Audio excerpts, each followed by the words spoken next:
Hi all. இன்றைக்கி ஒரு face pack பார்க்கலாம்.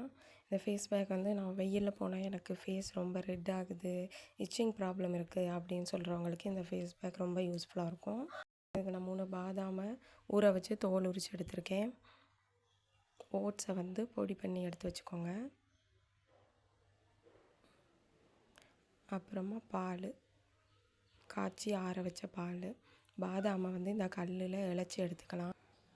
3 பாதாம்னால அது மிக்சியில் போட்டு அரைக்க முடியாது அப்படின்றனால நான் இதில் இந்த கல்லில் இழைச்சி எடுத்திருக்கேன். இந்த பாதாம் பேஸ்ட்டு கூட நம்ம ஓட்ஸ் பவுடர் அப்புறம் பால் கலந்து நல்லா பேஸ்ட் ஆக்கி ஃபேஸ் பேக் போட்டு 20 மினிட்ஸில் வாஷ் பண்ணோன்னா நமக்கு ஃபேஸ் நல்லா க்ளோவாக இருக்கும். ஃபேஸில் இருக்கிற ரெட்னஸ் எல்லாமே க்யூர் பண்ணி கொடுக்கும். இந்த ஃபேஸ் பேக்கை யூஸ் பண்ணி பார்த்து எப்படி இருக்குன்னு கமெண்டில் சொல்லுங்கள். இந்த ஃபேஸ் பேக்கை நம்ம டெய்லி கூட யூஸ் பண்ணிக்கலாம். ஃபைன் லைன்ஸ், ரிங்கிள்ஸ் அந்த மாதிரி ப்ராப்ளம் கூட நமக்கு க்யூர் பண்ணி கொடுக்கும் பாதாம் இருக்கிறதுனால. ஸோ இதை நீங்கள் யூஸ் பண்ணிவிட்டு எப்படி இருக்குன்னு எனக்கு கமெண்டில் சொல்லுங்கள். பாய்.